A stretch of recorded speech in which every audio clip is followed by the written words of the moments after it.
श्री केन्द्रीय समिति नेपाल समाजवादी पार्टी नयाँ शक्ति विषय पदत्याग पत्र।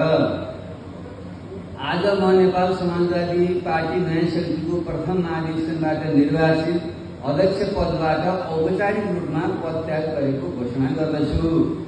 यो निर्णय मैले व्यक्तिगत कारणले नभई नेपालको राजनीतिलाई शुद्धिकरण गरी सदाचार, जवाफदेहिता र जनउत्तरदायित्व युक्त राजनीतिको सुरुवात गर्ने गहिरो प्रतिबद्धताका साथ गरेको हुँ। साथै समग्र राजनीतिक प्रणालीको पुनर्गठन, राजनीतिक दलहरूको पुनर्संरचना र रूपान्तरण, नेतृत्व हस्तान्तरण र पुस्तान्तरण सुनिश्चित गर्दै लोकतन्त्रलाई अझ सबल समृद्ध बनाएर मुलुकलाई समुन्नत समाजवाद तर्फ अग्रसर गराउने उद्देश्यले मैले यो कदम चालेको हुँ। राजनीति कुनै व्यक्तिको आत्मगत चाहना वा मनोगत तुष्टिको साधन होइन।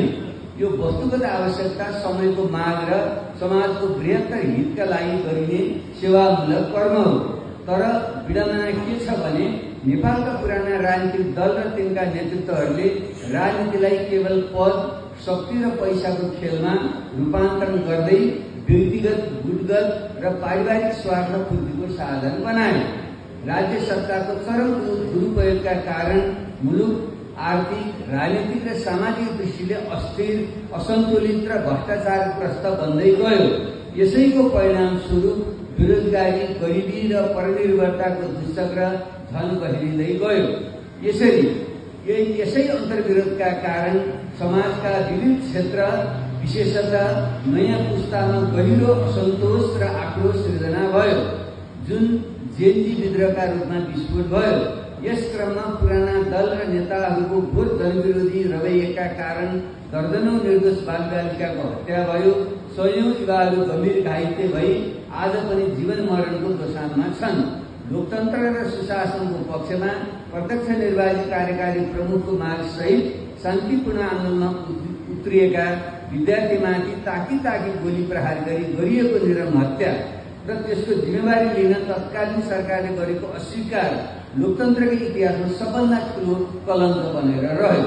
यसले मुलुकलाई राष्ट्रिय तथा अन्तर्राष्ट्रिय स्तरमा अपमानित र बदनाम मात्र बनाएन, लोकतन्त्रको आधारभूत मूल्य र मान्यतालाई समेत क्षतविक्षत गर्यो। आज मुलुक चौतर्फी सङ्कटको घेरामा छ। यद्यपि जेनजी विद्रोहको परिणाम स्वरूप अन्तरिम सरकार गठन भइसकेको छ। यो सरकारलाई विद्रोहको म्यान्डेट बमोजिम काम गर्न सहयोग गर्नु है, म्यान्डेट बमोजिम काम गर्न सहयोग है, निशर्त सहयोग होइन, म्यान्डेट बमोजिम मात्रै काम गर्नुपर्छ। सहयोग गर्नु र तोकिएको समयमा निर्वाचन सम्पन्न गरी लोकतन्त्रलाई लिकमा ल्याउन हाम्रो साझा जिम्मेवारी हो। यदि सम्पूर्ण परिवर्तनकारी र देशप्रेमी शक्तिहरू ढिला नगरी एकजुट भएनन् भने लोकतन्त्र गुम्ने र मुलुक विदेशी शक्ति केन्द्रहरूको पीडास्पद बन्ने खतरा स्पष्ट देखिएको छ।